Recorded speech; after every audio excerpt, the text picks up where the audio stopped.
ये kinetic theory का short lecture 0 है। ये कुछ कॉमन कन्फ्यूजन को क्लियर करेगा, जैसे कि difference between mass of one molecule, molar mass, mass of a sample, and वो कैसे कनेक्ट करते हैं मोल से, नंबर ऑफ मॉलिक्यूल से, गैस कांस्टेंट जो होता है आर, और स्टीफन बोल्ट्जमैन होता है के बी। इस लेक्चर को एक बार ध्यान से सुने, क्योंकि अगले लेक्चरों में ये सब कैपिटल एम, स्मॉल एम आने वाले हैं और कई बार हो सकता है कि आपको कन्फ्यूजन रहे, तो इसको ध्यान से सुने। काइनेटिक थ्योरी और गैस लॉज में हम बार बार 3 टाइप के मास देखते हैं। पहला है एक मॉलिक्यूल का मास, दूसरा है एक मोल का मास जिसे हम मोलर मास कहेंगे, और एक है सैंपल का टोटल मास। ये छोटी सी वीडियो इन तीनों को क्लियर करेगी। सबसे पहले मास ऑफ वन मॉलिक्यूल, जिसे हम यूजुअली स्मॉल एम और आगे कभी कभी एम नॉट भी कहा गया है, और इसका यूनिट सिर्फ केजी होगा। एक एग्जांपल ले लो कि ऑक्सीजन O2 का मॉलिक्यूल का मास होता है of the order of 10⁻⁻26 kg।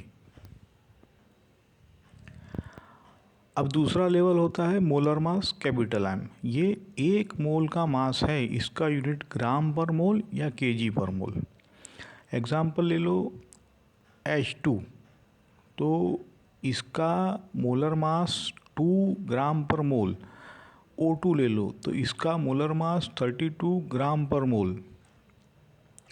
अब इनका डायरेक्ट रिलेशन है capital M is equal to small M into Na, Avogadro number, या फिर small M is equal to M by Na। मतलब मोलर मास इक्वल टू एक मॉलिक्यूल का mass multiplied by Avogadro number.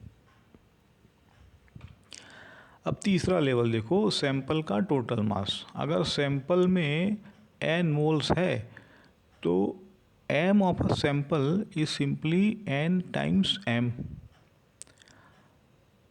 तो summary में m एक molecule का मास, छोटा m, कैपिटल M एक मोल का मास, और सैंपल का मास nm लिखेंगे। अब मोल्स, मॉलिक्यूल्स, R और Kb को लिंक करते हैं।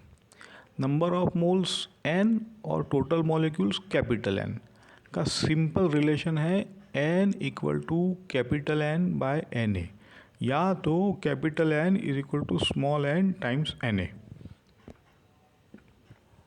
अब गैस कॉन्स्टेंट्स में कैपिटल R 8.31 जूल पर मोल केल्विन, ये मोल के साथ यूज़ होता है।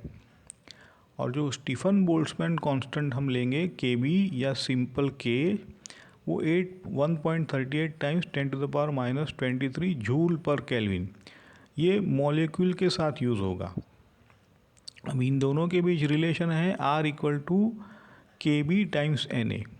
इसलिए जब हम स्मॉल n और R यूज़ करते हैं तो वो मोल लेवल डिस्क्रिप्शन है। जब कैपिटल N और Kb यूज़ करते हैं तो वो मॉलिक्यूल लेवल डिस्क्रिप्शन है। अब मैक्रोस्कोपिक आइडियल गैस लॉ आगे पढ़ेंगे, वो होता है PV इक्वल टू nRT। यहाँ n मोल्स हैं, m मोलर मास अगर चाहिए हो, और R गैस कांस्टेंट है। माइक्रोस्कोपिक फॉर्म में इसको लिखेंगे PV इक्वल टू nKBT। यहाँ n मॉलिक्यूल्स है, m एक मॉलिक्यूल का मास, KTG में जो VRMS वाले फॉर्मूला में यूज़ किया गया है, आगे देखेंगे, और Kb बोल्ट्जमैन कांस्टेंट है। Example convergence,